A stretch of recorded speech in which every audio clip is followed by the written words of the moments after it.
Hola a los de por allá, hola a los de por aquí. Vamos a empezar la primera parte, la parte teórica, la va a hacer Alejandro Piñato, una persona muy conocida por todos, ¿no? Sí. Los que están aquí, casi seguro. En la comisión coordinadora de Umbral, lleva la parte de publicaciones, es psicoanalista en Barcelona, es fundador de la Asociación Discurso Psicoanalítico, cofundador y también es vicepresidente de la Fundación Europea para el Psicoanálisis. ¿Algo más? Sí, soy buen chico. Buena gente. Buena persona, sí. Muy buena ¿Cuántas persona. medallas, Piñato? No sabía yo que tenía tantos cargos. Buena persona es Muy más barato. importante. Es más importante que buena persona. Vamos con esta clase, que es muy interesante, ¿no? Realmente comentábamos con Graciela que ella decía, ¿no? Qué lástima las elecciones que fue haciendo Lacan, que fue perdiendo a la buena gente por el camino, porque lo de la Piera La Piera Olanier Olanier es lo más. tenía 41, 42 años cuando escribe este texto. Se murió muy joven, antes de los 70, lamentablemente, pero era una cabeza potente, ¿no? En ese momento.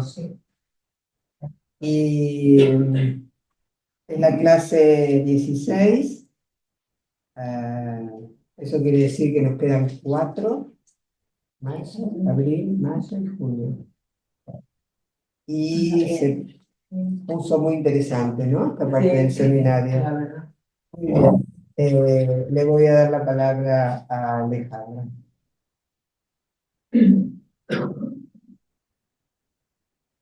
Bueno, como señalé en el breve texto que envié para presentar este encuentro, vamos a trabajar sobre una de las clases cerradas del seminario. En esta clase habrá dos exposiciones. Una de ellas será de Robert Durand de Bussingen y la otra de Pierre Olanier. Durand de Bussingen retoma el trabajo de Serge Leclerc sobre el Bourgeois para pensar la intervención de la fonemática en la estructuración del fantasma primitivo. Si bien ya hemos abordado en varios encuentros la intervención de Leclerc, los invito a que vean la clase del 15 de abril de 2024 que dio Laura Fruchela y que está en nuestro canal YouTube. También recomiendo la lectura del libro El corazón de la letra, también de Laura Fruchela, ya que es bastante esclarecedor con respecto a esta intervención. Justamente en ese trabajo, Laura nos señala las diferencias de posición básicamente entre Lacan y Laplanche. Leclerc en principio coincidiría con Laplanche, pero luego su intervención se acerca más a la postura de Lacan. La crítica que podríamos llamar edulcorada a Lacan, de parte de Laplanche, está vinculada a la afirmación de Lacan que el inconsciente está estructurado como un lenguaje. Se abre aquí la siguiente pregunta. Para que haya sujeto, ¿tiene que haber lenguaje o si el lenguaje precede al sujeto? Esto es algo que ya hemos mencionado en otras clases y en otros encuentros. El lenguaje no solo precede al sujeto, sino que tiene un efecto traumático, de fragmentación. ¿Cómo podríamos pensar en la importancia del ejemplo de Leclerc para poder también ponerlo en consonancia con el abordaje de Durand de Bussingen? Hay muchas lecturas del Bourgeois, pero lo que me interesa señalar es que en esas varias lecturas o interpretaciones que podemos hacer, lo que aquí se pone en juego es que hay algo de lo inconsciente que es irreductible, que el significante no es unívoco y que también, que también lo podemos pensar en el goce y en la letra, que hay algo del significante que escapa de su significado y que toca al goce de su sujeto. Parece interesante hacer una cita del libro El corazón de la letra. Allí Fruchela nos señala: en el seminario 11, los 4 conceptos fundamentales del psicoanálisis, Lacan lo dice claramente. La interpretación no está abierta a todos los sentidos. No es una significación cualquiera y tiene por función hacer emerger ese significante irreductible, siempre traumático y sin sentido, al cual el sujeto está sometido. La represión primordial es, según Lacan, un puro agujero, un cavado de lo simbólico sobre lo real. La intervención de Serge Leclerc, que al principio se hallaba en total consonancia con la de Laplanche, va dando lugar a un desarrollo no contradictorio de la teoría lacaniana del inconsciente estructurado como un lenguaje, al punto tal que llega a orientar a Lacan en el discernimiento de la letra. Esta es la cita de Laura. Robert Durand de Bussingen era un psiquiatra y la verdad es que no he encontrado mucha información sobre él. Hay algunos libros publicados, algunos sobre métodos de relajación, algo que llama un poco la atención en la actualidad. También encontré que publicó un libro sobre Rojas, el test de Rojas antes y después de una intervención psicoquirúrgica, cosa que me llamó bastante la atención también.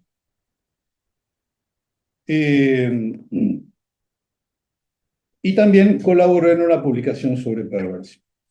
Pero, en este caso, Durand de Bussingen nos propone un trabajo más complejo, pensar en qué lugar tiene la fonemática en la estructuración del fantasma primitivo. Nos encontramos ya con algunas dificultades terminológicas de entrada. Por un lado, pensar en qué parte de la lingüística está la fonemática y qué la diferencia con la fonética. La fonética se ocupará de la parte sonora de un fonema y está vinculada más al soporte acústico. Se ocupa de los sonidos del habla en su aspecto físico y articulatorio. Vamos a pensar ahora en la diferencia entre fonema y morfema. La fonemática en lingüística es la disciplina que se centra en el estudio de los fonemas, que son unidades abstractas del sistema sonoro de una lengua. Esta disciplina estudia cómo los sonidos funcionan dentro de un idioma y cómo contribuyen a la distinción de significado. Este capítulo de la lingüística se ocupa de las relaciones entre los fonemas y en las reglas que rigen su organización dentro de una lengua. Para poder entender mejor el concepto de fonema, podríamos pensarlo teniendo en cuenta el concepto de morfema.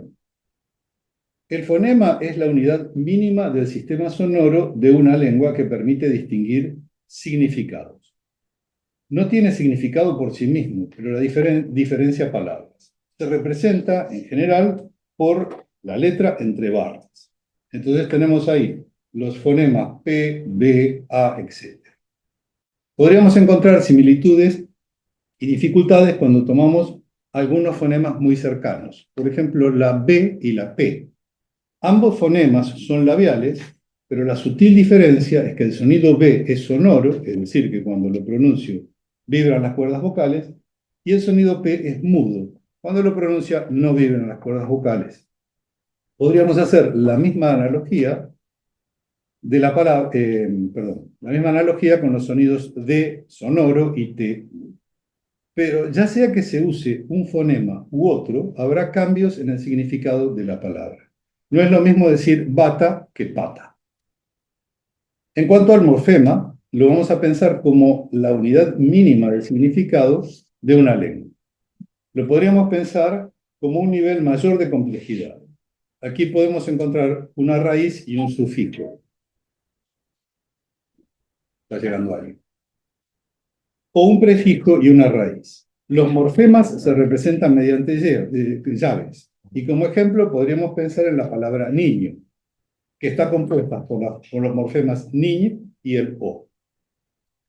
Durand de Bussingen, como dijimos, parte de la secuencia presentada por Leclerc pour Gély, y señala que muy a menudo la investigación analítica se detiene en una frase,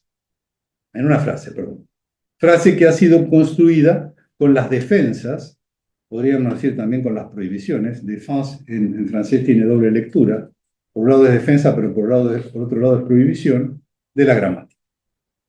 Solo lo es a un nivel secundario ya muy elaborado, culminación de un trabajo de constitución fantasmática profunda, que dice Durand de Bussingen, no no por quedar a menudo en la sombra de la verbalización analítica, implica que sea preverbal. Aquí cita a Freud en una carta a Fliess del 22 de diciembre de 1897, en la cual aparece la representación verbal. Esta es la cita de Freud. Para la neurosis obsesiva se corrobora que la representación palabra, y no el concepto a ella inherente, es la localidad por donde irrumpe lo reprimido, más precisamente el recuerdo palabra. De ahí que las cosas más dispares tiendan a reunirse como representación obsesiva bajo una palabra multívoca. Entonces, Durand de Bussingen, partiendo de Leclerc, se propone vincular en lo más profundo del discurso del sujeto, bajo el aspecto propiamente fonemático de lo formulado original, el destino.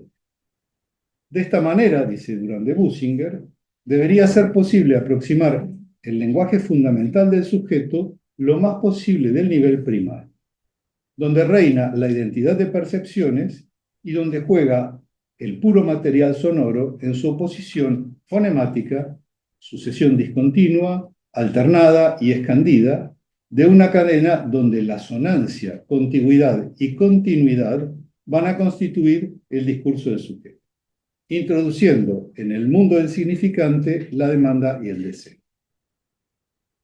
Durand de Bussingen parte de referencias a Freud, en parte para argumentar el análisis que presentará. Remite a un texto muy breve de 1911, El valor de las secuencias de las vocales. Dice Freud, sin duda que se ha objetado a menudo la aseveración de Steckel, según la cual en sueños y ocurrencias, unos nombres que se han de esconderse son sustituidos por otros que solo tienen en común con ellos la secuencia vocal. Sin embargo, la historia de las religiones nos ofrece una notable analogía. Entre los antiguos hebreos, el nombre de Dios era tabú. No debía pronunciarse ni ponerse por escrito. En este ejemplo, en modo algo único, del particular significado de los nombres en las culturas arcaicas. Esta prohibición fue observada tan fielmente que hoy desconocemos la vocalización de las 4 letras YHVH. El nombre se pronuncia Jehová, prestándole los signos vocálicos de la palabra no prohibida Adonai, Señor. A partir de esta propuesta pasará a trabajar sobre el caso del pequeño Hans. Como sabemos, este caso de fobia no fue un caso de Freud. Es más, el título de este texto es Análisis de la fobia de un niño de 5 años. Freud era amigo del padre del pequeño Hans y el análisis que propone Freud es a través de las notas recogidas por él. Tuvo solo una entrevista con el pequeño Hans y luego, muchos años después, lo volvió a ver cuando Hans ya era adulto. El análisis de este caso, según Durand de Bussingen, es uno de los textos más destacables entre los cuales se pueda intentar investigar en su proceso genético la estructuración del fantasma primitivo por asociación fonemática, en el lugar mismo de la formulación edípica transmutada por Freud en el material verbal original. También destaca la importancia del oído con respecto a lo visto en la estructuración del fantasma en el niño, citando la afirmación de Freud en el análisis del pequeño Hans. ¿Será acaso imposible averiguar directamente en el niño, en toda su frescura vital, aquellas mociones sexuales y formaciones de deseo que en el adulto exhumamos con tanto trabajo de sus enterramientos y acerca de las cuales, además, aseveramos que son patrimonio constitucional común a todos los seres humanos y en el neurótico no hacen sino mostrarse reforzadas o deformadas? A partir de aquí, Durand de Bussingen nos propone un recorrido a partir, en primer lugar, del fonema I. Para poder entender este recorrido vamos a tener que recurrir al alemán y luego al castellano, y en algún momento creo que también al francés. Más allá de señalar las dificultades que aparecieron en Francia para leer las obras de Freud a causa de la mala calidad de la traducción. Hans tenía una relación muy estrecha con la madre. Si bien el análisis, de acuerdo al título, es de un niño de 5 años, el análisis del material comienza cuando aún no había cumplido los 3 años. En esta época, de acuerdo al texto de Freud, exteriorizaba entonces un interés particularmente vivo por la parte de su cuerpo que tenía la costumbre de designar como hace pipí, Bibi Maher, que para poder entenderlo mejor podríamos traducirlo como hacedor de pipí. ¿Por qué propongo hacedor y no hace? Porque hace repite a una función en tanto que hacedor, Maher, le da un estatuto de objeto. Puede ser que sea una característica del idioma alemán. La pregunta del pequeño Hans en alemán es: Mama, ¿hast du auch einen Bibi-Macher? Mamá, ¿tú también tienes un hacedor de pipí? Luego hay una referencia a Hans en un establo donde ve cuando ordeñan una vaca y dice: Aus dem Bibi-Macher kommt Milch. De su hacedor de pipí sale leche. Aquí Durand de Bussingen señala algo que, si nos atenemos a la versión de Echeverry, el episodio de la vaca es antes de los 3 años y más adelanto el relato de la amenaza de castración de la madre es a la edad de 3 años y medio aproximadamente. Señala Freud en su análisis, su interés por el hacedor de pipí no es, sin embargo, meramente teórico. Como cabía conjeturar, ese interés lo estimula también a tocarse el miembro. A la edad de 3 años y medio, su madre es una condensación y un desplazamiento. Entonces, a los 3 años y medio, su madre lo encuentra con la mano en el pene. Ella lo amenaza. Si haces eso, llamaré al doctor A que te corte el hacedor de pipí y entonces, ¿con qué harías pipí? Y Hans dice, con la cola, popo. Tenemos otro problema de traducción que vamos a intentar aclarar, sobre todo para el público no rioplatense. Echeverry, el traductor de la decisión de Urartu, era argentino. Para evitar la palabra culo, claramente culo, él utilizó la palabra cola. Lo que pasa es que en España, cola quiere decir otra cosa. Quiere decir pene. Entonces, esta aclaración me parece que vale la pena, ¿no? Sí, podría ser. Entonces, y en Francia también la palabra que quiere decir pene. Aquí vemos 2 cosas que me parecen importantes señalar. No es la madre quien lo amenaza con la castración, sino que llamará al doctor A para que se lo corte. Y ante la angustia de castración, Hans recurre a la teoría de la cloaca. Pero hay una relación que establece Durand de Bussingen en concordancia con el ejemplo de Leclerc, Ugeli, y con lo afirmado por Freud en el texto sobre el valor de la secuencia de las vocales, de los fonemas. Mama, Bibi y Milch. Si bien le llama palabras clave, en todo caso podríamos establecer un vínculo entre los fonemas I.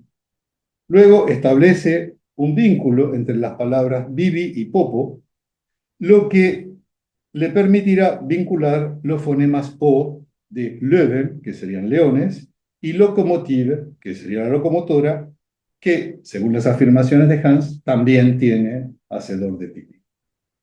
Luego, Hans, prosiguiendo con su investigación, preguntará a su padre si también tiene un Bibi Maher, a lo cual el padre responde afirmativamente, lo que dará lugar a que tanto el padre como la madre tienen un Bibi Maher. También señala Durand de Bussinger que a partir de ese momento papá y mamá pasan a ser papi y mami, es decir, incorporan la I. Dice Durand de Bussinger, la apropiación del pene por los padres queda marcada así por el contagio de la I, de Bibi, a nivel de la denominación de las figuras parentales. Aquí quiero aclarar que en el texto en francés dice la contaminación, que en general se traduce por contagio, y la traducción la hicieron como la contaminación. No es la contaminación, sino el contagio de las letras, ¿no? Hay también una asociación con el fonema A cuando nace la hermana, pues su nombre es Hannah, que podríamos pensar muy cercana de Hans. Pero también hallamos una referencia que daría lugar al valor del fonema U cuando Hans dice aus meinem Babymacher kommt kein Blut. De mi Babymacher no sale sangre. Esta asociación está vinculada con el parto de la madre. Cuando la madre de Hans se pone de parto, a él lo ponen en otra habitación y cuando pasa ve un cubo con agua con sangre, lo que nos lleva a esa angustia ante la castración. Ahora, tenemos una palabra clave en la fobia, Pferd, caballo. Señalemos que el objeto fóbico, cuando habla con el padre, habla de una jirafa y de un elefante, pero el objeto fóbico es el caballo. Y la palabra Pferd, caballo, empieza con el fonema P, igual que papi. Hans encuentra así, por asociación fonemática con papi, el significante de la función paterna y la simple elección fonemática permite sostener la interpretación de Freud con respecto del caballo y de la figura paterna, dice Bussing. El rechazo de la madre a tocar el pene de Hans estará vinculado a la amenaza de castración. Se establece otra serie de asociaciones fonéticas a través del fonema formado por el diptongo EI, que se pronuncia AI. Entonces tenemos Schweinerei, que sería porquería, pero en realidad lo traduciría, aunque porquería está vinculado con los cerdos, yo lo traduciría en argentino como chanchada o algo de cerdos. Y porquería también es de cerdo. Por eso digo. Schmeicheln, acariciar, hacer mimos, schneiden, cortar, beißen, morder y weiß, blanco. De parte de la madre, las palabras schneiden, cortar y Schweinerei, porquería, cosas de cerdos, y de parte de Hans, schmeicheln, mimos y beißen, morder. Más allá de que el Pferd, caballo, es blanco. También con respecto al fonema O, tenemos la palabra popo, que sería el culo, Löwen, los leones, locomotiv, locomotora, Hose, bragas, referencia a las bragas de la madre. Y con respecto al fonema P, Pferd, caballo, y Pfui, que es caca. Y con el fonema U, Blut, sangre, Lumpt, que también es caca o heces, Zuln, enojado, y Dummheit, tontería. Con respecto al fonema U, puntúa la regresión anal de Hans, está furioso, Zuln, retiene sus Lumpf, heces. También hay una referencia al padre de Hans y a Freud con respecto a la Dummheit, tontería. En realidad, la tontería es una forma en que el padre de Hans llama a su fobia. Durante Bussingen puntúa el desconocimiento del padre y de Freud, pero se está refiriendo a que están abordando la fobia como un síntoma y no como el producto de una falla en la función paterna. También podríamos señalar el vínculo que establece Durand de Bussinger con respecto al cambio de Lumpf por Lumpfi, donde se le agrega el fonema I, lo que señala y refuerza la idea de la presencia de Hans en el desconocimiento de la diferencia de sexo. Vemos luego que hay condensaciones que producirán las figuras complejas de las palabras clave. Lumpf condensa la U y la PF. Pferd da Pfui, agregando la I en la negación del deseo. Wegen der Pferd, contra los caballos, se transforman en Wegen, explicando así la fobia de los carruajes, a los carruajes. Como vemos aquí, en esta exposición, Durand de Bussingen nos está hablando del proceso primario, que es inconsciente y donde hay elementos que son irreductibles. Justamente nos habla del alogismo del proceso primario, es decir, que escapa a la lógica que podríamos pensar en el discurso consciente, en el proceso secundario.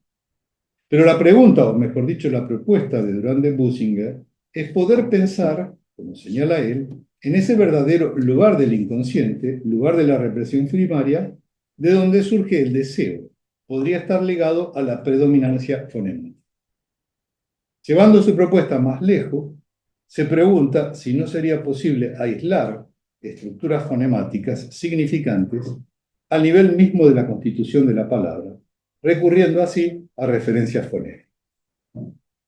También aparece... Perdóname. Sí, No sé cuánto tienes calculado y si te interesa que haya o no coloquio, pero sí. son más las 8. Entonces déjame que voy a avanzar un poquito. Sí, Entonces, no, me cansa de-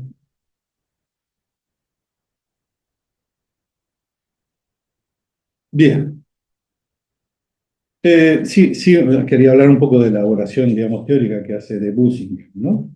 Y entonces él dice que el lenguaje del cuerpo se contrapone al lenguaje con un cuerpo. No se trata solo del lenguaje del cuerpo, se trata de un lenguaje con un cuerpo, es decir, cómo el sujeto experimenta el lenguaje a través de su corporalidad, emisión y recepción de sonido. En cuanto a la barra que separa la ley fonética de la semántica, al mismo que las liga indisolublemente, un momento privilegiado, dice Durand de Bussinger, en que se introduce para el sujeto en la experiencia auditiva vivida la percepción del fundamento mismo del descubrimiento analítico, el sentido del sentido, más claramente la estructura significativa. Eh, Lacan no hace una intervención con respecto a Debussing en sí, solamente señala algunas cosas que va más adelante las va a puntualizar y sí le da importancia a otros fonemas que para él son importantes, pero no los aclara. Luego viene la intervención de Pierre Arañé. Sabemos que fue una psicoanalista nacida en Italia, pero radicada en Francia.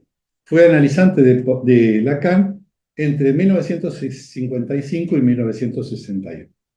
Comienza su intervención con una referencia de Freud en uno de los llamados escritos técnicos, más específicamente el texto sobre la iniciación del tratamiento. Piero Lanier trabajará sobre la demanda, señalando la manera en que un sujeto se sitúa en la transferencia.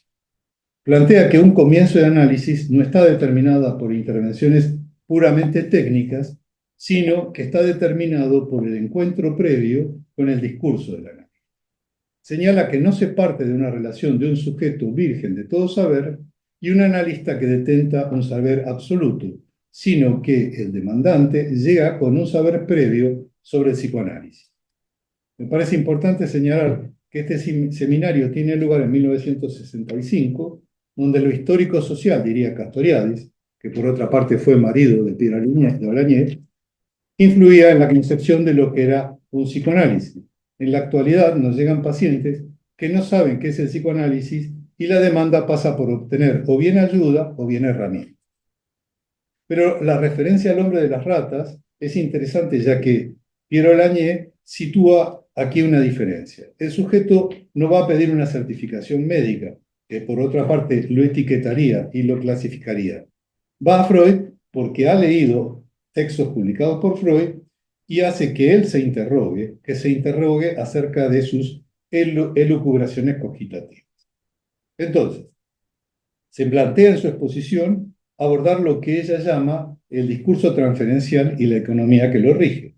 Para ello, nos propone pensar en las maniobras del comienzo que tienen un origen antes del primer encuentro, en la cura, diga lo que diga o aún no diciendo nada, el sujeto siempre está presente como único discurso, sujeto-objeto de la palabra.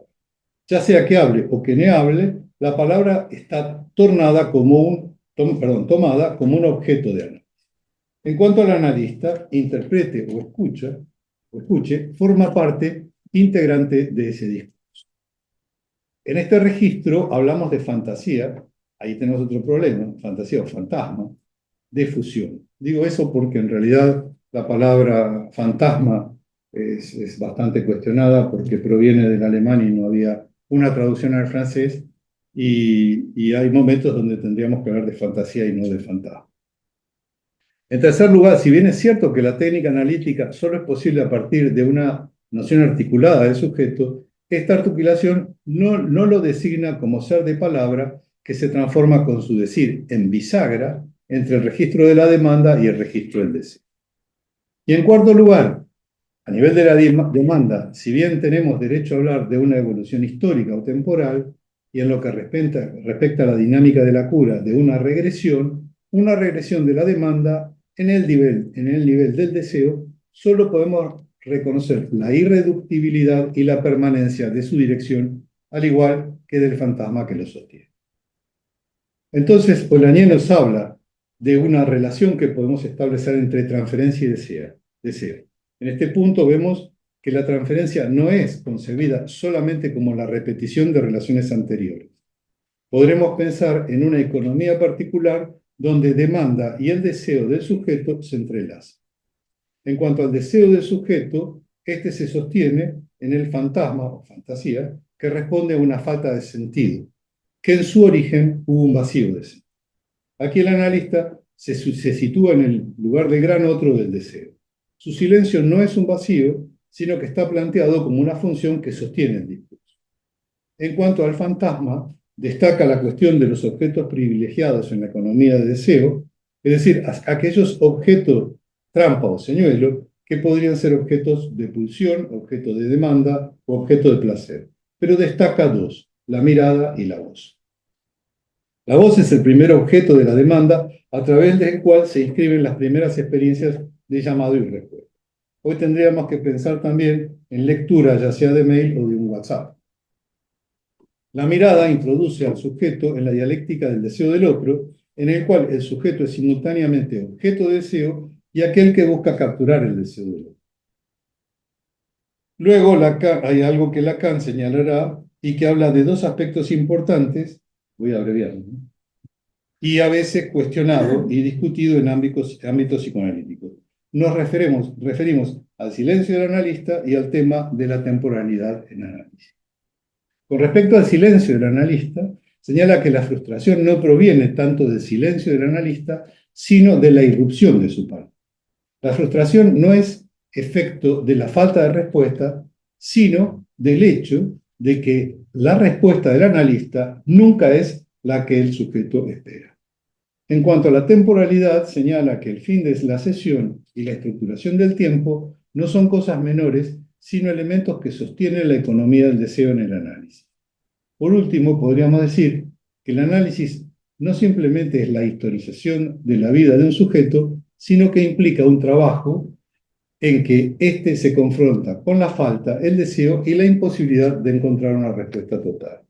En este sentido, la transferencia puede ser pensada como ese lugar en el cual se juega la tensión entre el deseo del sujeto y el supuesto saber del psicoanalista. La intervención de Lacan, luego de la exposición de Pierre Polanyi, es muy positiva. Destaca que es una referencia valiosa y resalta la riqueza conceptual y la argumentación, pero también abre la puerta para poder trabajar algunos aspectos en encuentros posteriores. Ya está. Muy bien.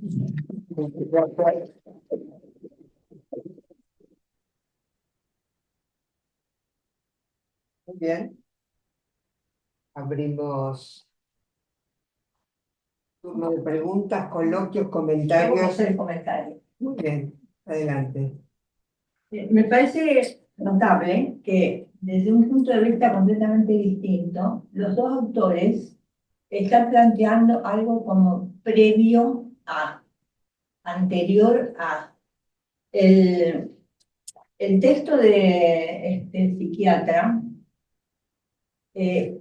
presenta algo sobre un fantasma originario constituido por relaciones sonemáticas, sin lógica. Dice que el inconsciente no tiene lógica, cuando en realidad tiene otra lógica, digamos, pero es una lógica que Generel Morel llama la lógica loca, la lengua loca.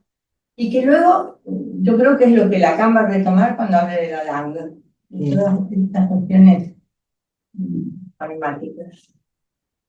Pero el fantasma originario es un, digamos, es un invento, digamos, de este psiquiatra, porque nosotros hablamos de fantasmas fundamentales, no originarios. Porque ¿a qué corresponde? ¿Castración de la madre, castración por el padre, castración del sujeto? Es algo diferente que se está planteando. Lacan no lo comenta. 90. La Pierre Daniel, que para mí es interesantísimo el trabajo, pero plantea realmente algo también previo al encuentro con el analista, o que el analista tiene que hacer previo a las entrevistas, incluso a las entrevistas preliminares. Ella habla de la primera sesión, pero en realidad no se trata de la primera sesión. Se trata como de ver cómo se va a constituir esa transferencia. Lacan se lo dice, que no es la primera Claro, sesión. pero es muy interesante porque ella avanza sobre la cuestión del tiempo, que Lacan todavía no la había planteado. Y entonces me parece lo importante en que ella lo que plantea entre el analista y el analizante, en la primera, digamos, demanda que establece la transferencia, que lo que espera el paciente o el analizante, ella dice analizado, del analista es una palabra. La palabra del analista es el objeto de la demanda, no el objeto de la pulsión, aunque luego habla de la voz y la mirada, pero la palabra del analista. Y creo que esto también se relaciona con lo que estaban hablando de la frustración, ¿no? Según la respuesta. Pero ella hace un trabajo muy detallado, ¿no? De pasar de un nivel a otro, me parece que, bueno, daba para... Es una lástima que la clase sea tan corta. Claro. Me O sea pareció que muy... igual daría para dos clases. Para dos clases, claro, para dos. Bueno, una del otro, pero el otro sigue más las vías de Leclerc. En cambio, esta mujer es bastante original, me parece. Y la verdad que creó una pérdida grande para Lacan cuando estableció la teoría del pase y entonces el grupo de Pierre Gagné, creo que el grupo de los cuartos se llama. El cuarto grupo. El cuarto grupo, que grupo. se fue no sé, un montón de analistas antes que se fueron ahí. Esta es otra cosa de historia del psicoanálisis. Bueno, me callo. ¿Quieres comentar algo del...? No, a ver, a mí me hubiese gustado tener más tiempo Claro. y haber leído todo lo que había preparado, pero justamente Bueno, si alguien lo quiere, lo puede pedir. Sí. Lo puede pedir. Lo tienes Lo vas a escrito. poner en la... lo puedo en la- publicar. No, lo puede Sí, sí. publicar Claro. en la... Ahí está. Sí, Sí, porque a mí hay dos cosas, ¿no? Que a mí me gustaron muchísimo. Una es la cuestión de lo fonemático, cómo aparece en este hombre que después desaparecerá, digamos, del psicoanálisis, por lo menos para nosotros, cómo antecede la cuestión de la langue, ¿no? El tema de lo fonemático vinculado a lo originario, ¿no?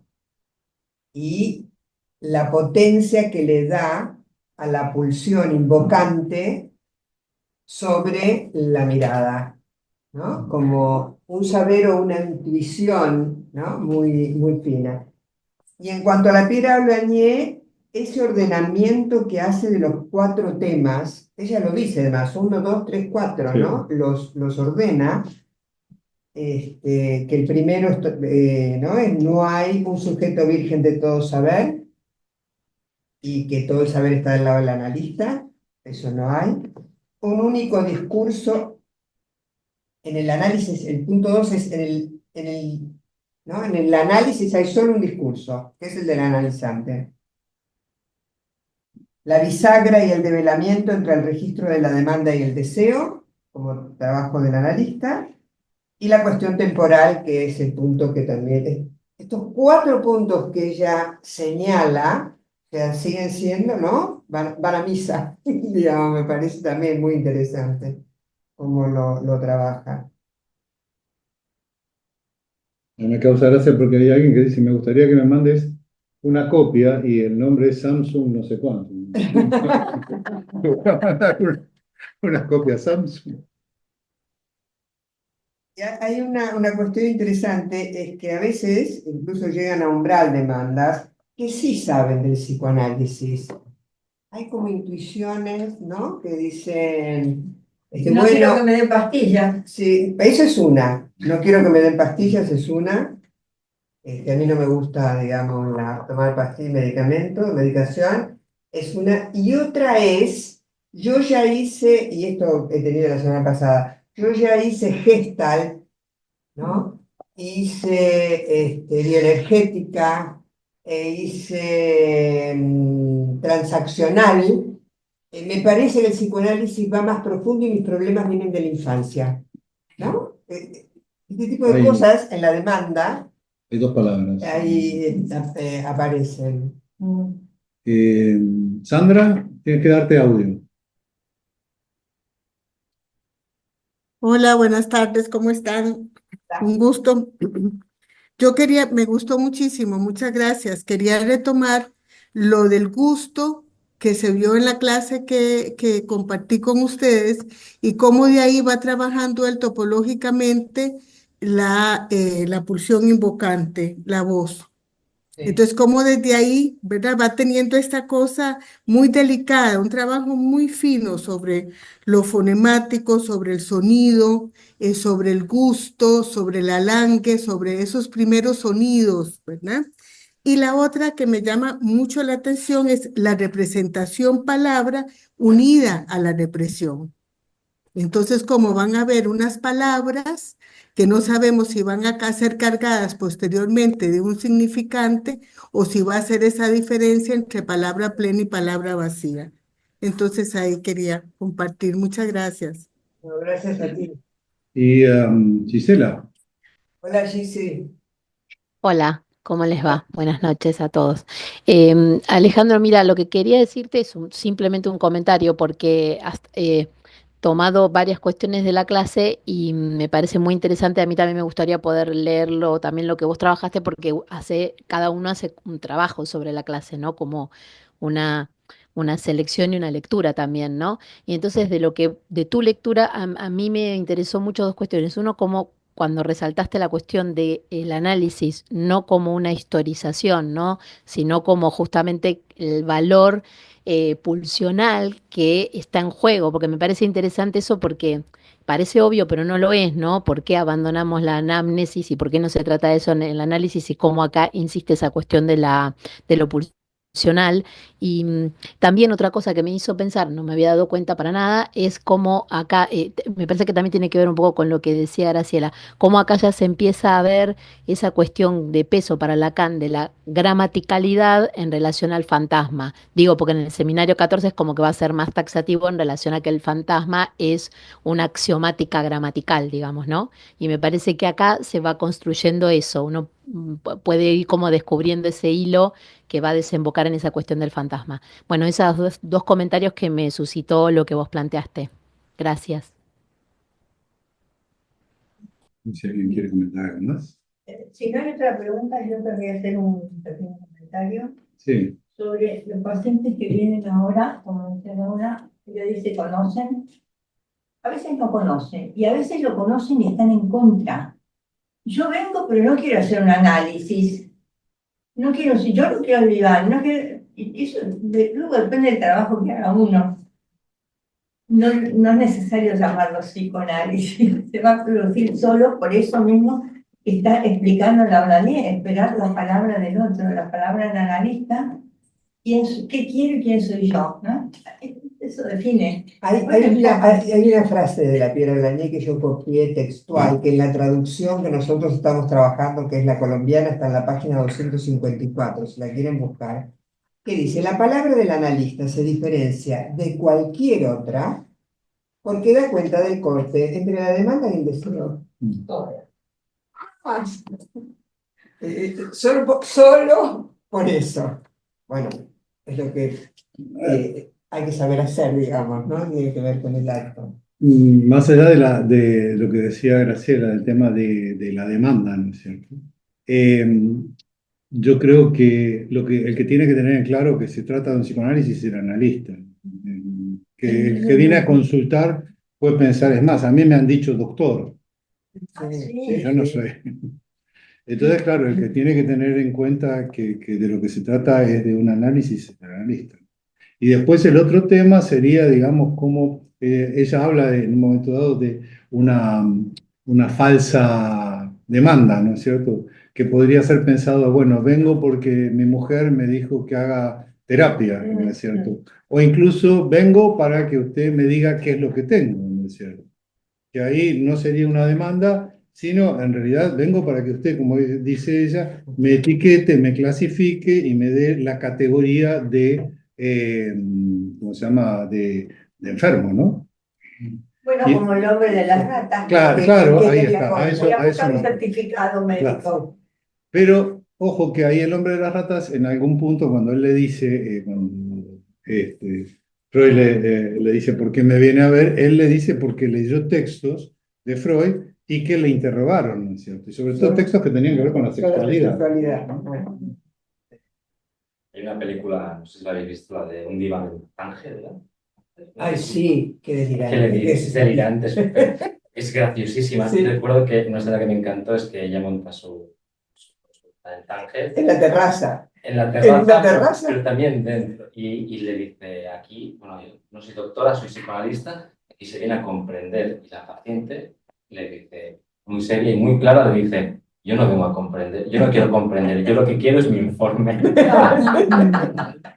Fantástico. Muy rápidamente les cuento una derivación de la semana pasada que es una chica que viene de años y años de institucionalización, desde muy pequeñita, de la de Gaia, digamos, que ya pasó a piso tutelado porque es mayor de edad, pero ya entra en el mundo de la autonomía y dice, yo fui siempre a psicólogos, dice, y esto me sorprende porque no sé si me voy a acostumbrar al respeto que impone la bata blanca. Era la primera vez que esa chica estaba delante de una mujer que la escuchaba vestida de señora. Mira, me quedé tan asombrada y finalmente no empezó, porque la llamaron del CAP para integrar un grupo. O sea, o sea que va a estar con, Va a estar con la bata con la bata blanca. Es increíble, ¿no? Como, no sé si ella no sabía si iba a poder respetar al que estaba delante sin bata blanca. Y lo dijo tan espontáneamente, ¿no? ¿Algo más? Bueno, hagamos eso.